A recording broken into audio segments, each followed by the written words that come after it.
advisory or watch in place. The warnings are right now at the Capital Region, Mohawk Valley, North Country, Upper Mid-Hudson, and Eastern Central New York.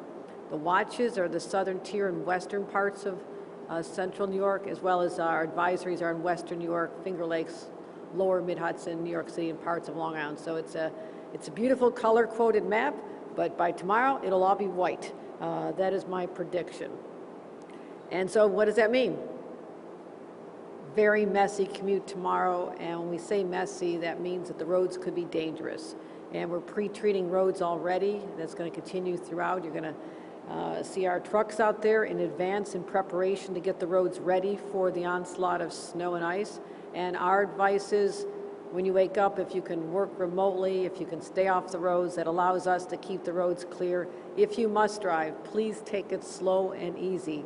And again, anticipation, preparation is how we get through these storms, is having people on the ground before the snow falls, and that's why we've deployed already 5,500 power line men and women from utility companies who are standing ready to support our efforts. We'll let our commissioners talk a little more about the storm, but I do want to talk about the fact that we have incredible resources. The DOT has its plow truck operators, the Thruway Authority has its plows ready to go. We're activating our emergency operations centers in Syracuse, Albany, and New York, as well as I mentioned, the utility workers. So with that, to give you a rundown, I'll call up Commissioner Jackie Bray, and then we'll hear from Commissioner Dominguez from the DOT. Thank you, Governor, and I want to thank you for your leadership in times of storm. We keep meeting like this. But winter will be over soon, I'm sure. As the governor said, we've got a winter storm coming in late tonight.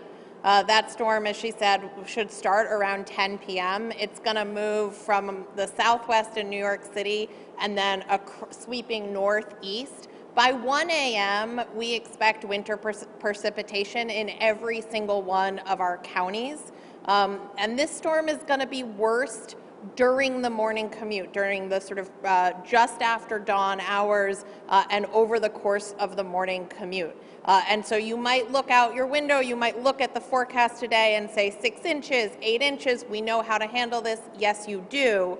But when that snow comes specifically during the commute, we need to make sure that you're taking and that we're all taking proper precautions.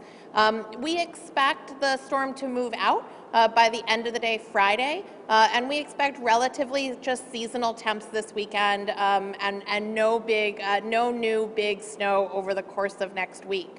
What we want New Yorkers to know and do: make a plan today before you go to sleep for what your tomorrow will look like. If you can work from home, work from home. If you can't work from home, leave plenty of time. Commissioner Dominguez is going to talk about the assets that we've deployed across the roads statewide, but our Emergency Operations Center is open. All of our warehouses are open. We've been in touch with all of our county executives and county emergency managers to make sure that they have what they need. We don't expect major power outages. We don't expect major ice or major wind. The real hazard here is tomorrow morning's commute. And so as New Yorkers, we know how to keep each other safe. Part of that is being prepared and making a plan tonight to avoid driving, if you can, during tomorrow morning's rush hour. And I just want to say thanks to all of the local and state employees who have been out already preparing and who will be out over the course of the next 48 hours. With that, Commissioner Dominguez. Good morning. It is really great to join you here this morning, Governor Hochul. It's not quite Friday, but given the season that we've had, it's almost Friday, and therefore we have a storm coming our way. It seems to be the trend this year that coming into a weekend, we're getting a good-sized storm. So I'll tell you personally, one of the really great things about Governor Hochul, one of the many great things about Governor Hochul, is that she's from Western New York. And no one really knows more about snow preparedness and snow prep than she does. So it's always great to have her insights on the team and literally teach us a thing or two about what to do. So Governor, New York State DOT is preparing and has prepared and is already out and executing on this storm. We have a robust operations plan in place, as I said, and we started 72 hours in advance of this storm. First and foremost, this snowstorm, as the governor mentioned, is really going to be impacting tomorrow morning's commuter, anybody using the roadways tomorrow. So it is a work day, but if you don't have to travel, we want to make sure if you can work from home, please do so. Please try and avoid any unnecessary travel tomorrow, and that's statewide. I think that is the most critical thing. If you have the ability to work from home, please do so. Keep the roads clear for our plow operators. The fewer cars there are on the road, the easier it is for our plow operators to do their jobs. And you want them to do their jobs because we want to keep the roadways as safe as possible for anybody who truly has to be out there, including emergency personnel. DOT's assets are ready and deployed. We've shifted our resources around the state to make sure that we've got all the necessary folks in the right places.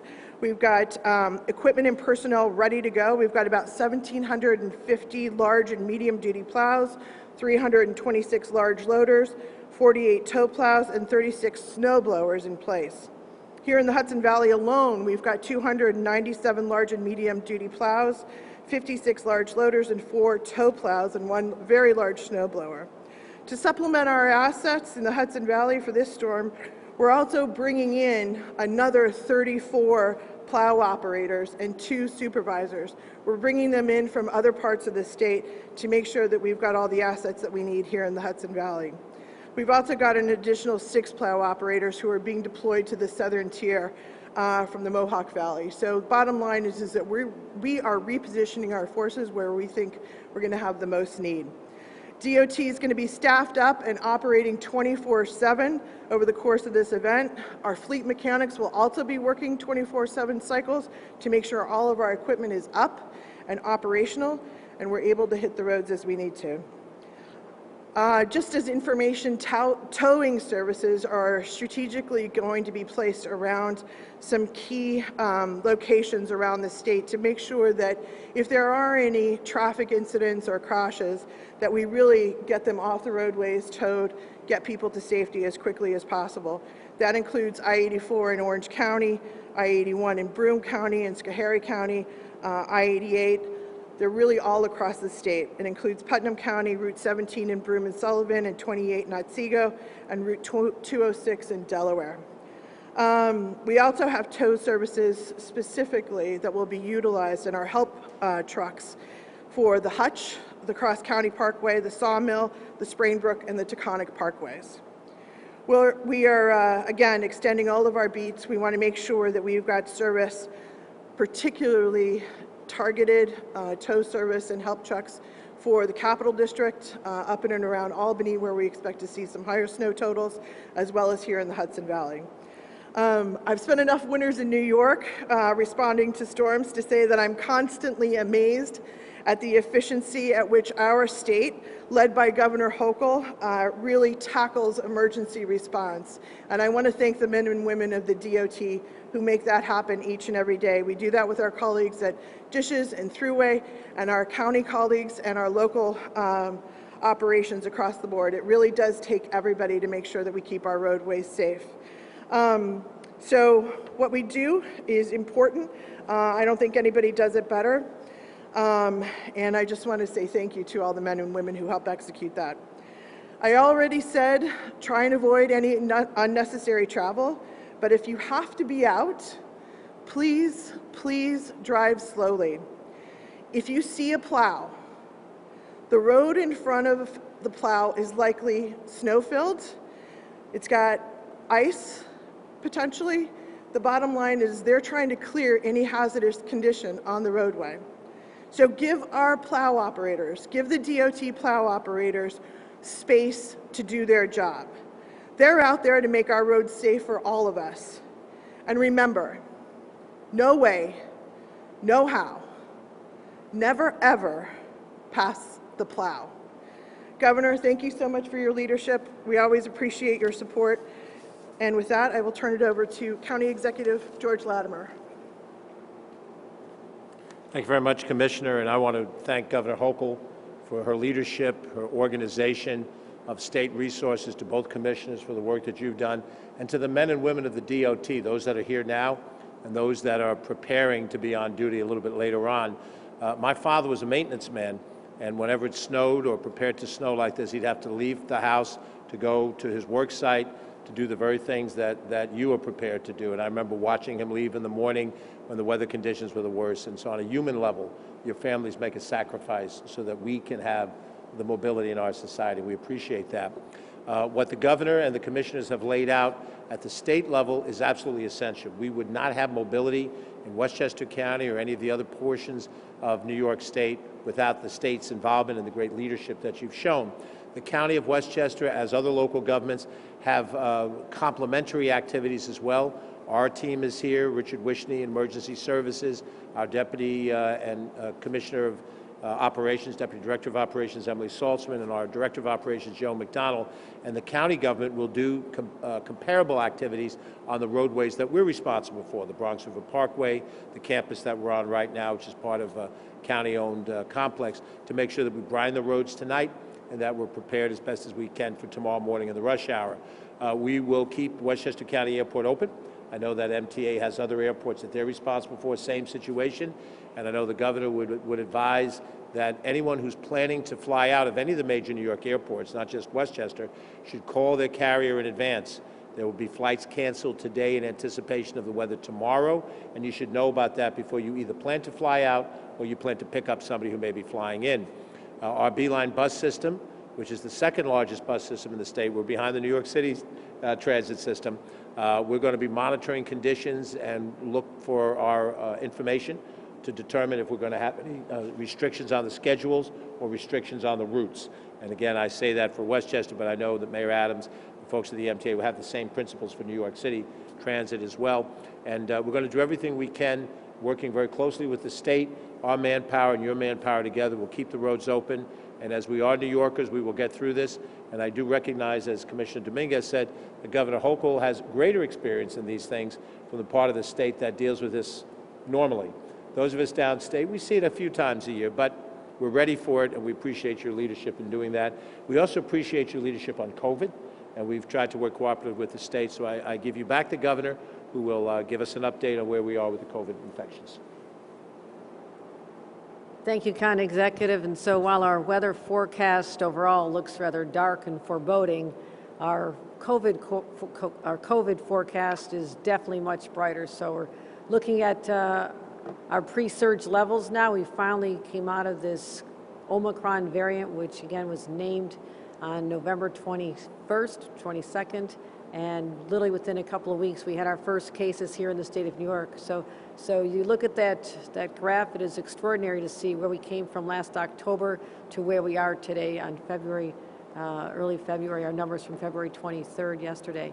So positives, 2,700, which is incredible given that we had been up at 90,000 positive cases just January 7th. We've seen a continuous downward trend over the past 47 days. Westchester, for example, we have only 105 cases. And we've actually, something we're tracking as well, since we suspended our indoor mask requirements, mask or vaccination requirement, we've not seen an increase in cases, which is what we've been monitoring very closely. So that, again, is very good news. Statewide, the positivity is 2.1, again, down from a peak of 23% January 2nd. And daily positivity is continuing to be down below 2.5% for the past 6 days. And so that is great. And Mid-Hudson area where we are today is even below 2%, below the statewide average. So these are truly good numbers. This is a cause of optimism, a sense that we are beyond turning the corner. We are emerging from this. And also our hospitalization, another metric we watch very closely, because hospitals are the lagging indicator. First there's infection, then illness, and then in the more extreme cases there's hospitalization. So we're down to about 2,200 hospitalizations. That's down from 12,000 we just had literally a month and a half ago, so that's incredible. And hospitalizations have been going down for 42 days as well. And we are still losing our fellow New Yorkers. We lost 31 individuals yesterday, and of course one is too many, so we keep those individuals and their families in our hearts and minds. So hospitalizations, again, another stress point that really showed the fracture in our system, that our healthcare system really came through a lot over the last 2 years, and then to be hit with Omicron over December and January, it was really hard. We lost a lot of individuals who left their profession, healthcare workers getting sick themselves, so we really were under a tremendous stress. And as you all know, we had to take some extraordinary steps, and that was to identify the hardest hit areas, the ones that needed the most help, and those are areas we had to suspend elective surgeries and to have a flex and surge capacity that we're now coming out of. So the great news is all of our hospitals are off the list to have to pause those non-elective surgeries and procedures. So I want to thank all the hospitals who had to go through tremendous stress. They were there with us, constant engagement by myself and my team with our hospitals throughout the state, and now you can see that our hospitalizations are trending down in a great, the red being the statewide numbers, a much better place than we had been just a short time ago, and that's just a stark reminder of what this state and all of our communities had to go through just in very recent time. And vaccinations. This has always been our key to come out of this pandemic and save millions of lives nationwide. And we're going to continue promoting vaccinations. I mean, there is no reason why every New Yorker does not get a vaccination and get boosted, because even when you hear the cases now of people contracting the virus, the symptoms are very minor. It is just dealing with a cold or a flu for a few days, nowhere near what it would have been if we weren't boosted. So I'm proud of the fact that because of our nonstop promotions and talking about this and having New Yorkers who listen to us, we are #1 among the large states for a fully vaccinated total population. We're #1 among large states for fully vaccinated 12 to 17-year-olds, something we've been pushing very intently. And we're #2 in the nation for large states for the category of 5 to 11-year-olds being fully vaccinated. I believe we can get to #1. We can continue to push that, but right now we have nearly a third of that age group. But here's what we can do. Parents whose children are on break, they're here, there's plenty of vaccination sites, it's easy to find, and if you can just take that extra step of getting your children vaccinated, or if they're already fully vaccinated, let them get the boosted, the extra fortification that they have just in case we have to go through this again. So again, our #1s are a source of pride for us. We didn't do it alone. We did it with the help of a lot of New Yorkers who heard the call, understood what they're doing is not just protecting their own health, but the health of their families and their loved ones. So great success there on the vaccinations. And also testing. We're still pushing out the test kits. You know, we amassed over 92 million test kits at a time when many states were scrambling. And we knew that this is a way that if people could find out whether or not they're positive, if they're positive, they self-quarantine, they keep themselves isolated from others, so it's how we stop the spread. And we also knew that this was an important key to keeping our schools open as well. As everyone has heard, for literally 6 months, I've been on the job 6 months today. On that first day, I said we need to ensure that we have an end to remote learning, that every child can be in a school, in a learning environment that is far more beneficial for them educationally, but also for their mental health, because we saw how hard hit our kids were having to learn remotely, the stress that was on the teachers, the stress that was on parents. And so in order to ameliorate that and give people the confidence that they can go into classrooms safely, that is when 6 months ago we instituted the school mask requirement. And as we're coming out of this winter break, I've said this for a number of weeks now, we're watching the numbers. And what I also am doing aggressively is getting out testing kits. We have over 20 million test kits that have already been distributed to schools. 4.8 million were sent to schools just before this most recent break. We're sending another 2 million out next week. So basically, when the kids come back from their breaks, and most of them are on break right now, when they come back, parents, please use those kits. Test your children Monday morning before they head into school. It doesn't take much time. It's not invasive. It's very simple. And then there's enough kits that have been distributed for you to test them again just in a couple of days, just in case they were exposed. If you took a vacation, you went to Florida, Disney World, and there may have been exposure there. So this is just one more way we can make sure that there's not been an increase, and we've seen a few times in past breaks there is an increase, but with more children vaccinated, we're in a much better place. And so we are prepared to stay on the same timeline that I've been laying out for a number of weeks now of what we're going to continue looking at as we make decisions on the school mass. Again, this will always be driven by the data that is in front of us, continuing to reduce the number of cases, the number of hospitalizations. The vaccinations are going up, as well as I said, I'm going to keep my eye on any global trends that are out there because, again, back in November, it seemed like it could be a safe time to start talking about loosening up some of the requirements, and that would have been the wrong decision at that time, given what we know now, looking in the rearview mirror, what happened with Omicron when we were just walloped with a variant that spread like wildfire. So I don't foresee that, but I needed to have the luxury of time to assess that closest to real time, which is what we're starting to approach now. So I'm going to continue working with my team, but also with teachers and parents, the individuals who run the schools, the school superintendents and the school boards, continue to have that constant dialogue that we've been having since the beginning. So we'll be having more announcements on that after the break is over. So with that, we'll take any questions. I'm sorry. That people will be complacent. They'll think that it's springtime, it can't be that bad. I need to get people mentally back into the fact that it is still winter and that people will be smart about this. And when there has not been snow on the roads, they can be very slick. Fresh snow falling during the night. People go out there and they think, well, it's not that bad. Slippery roads mean people end up in ditches or in collisions, and that is dangerous. That is why all of my partners here are asking people to assess whether or not you really need to leave in the morning, or can you just stay until the snow settles down. So I don't want people to get complacent and just say because it looks like spring now, that this is still doesn't have the potential to be a very serious winter storm, and that's why we're here today. All right.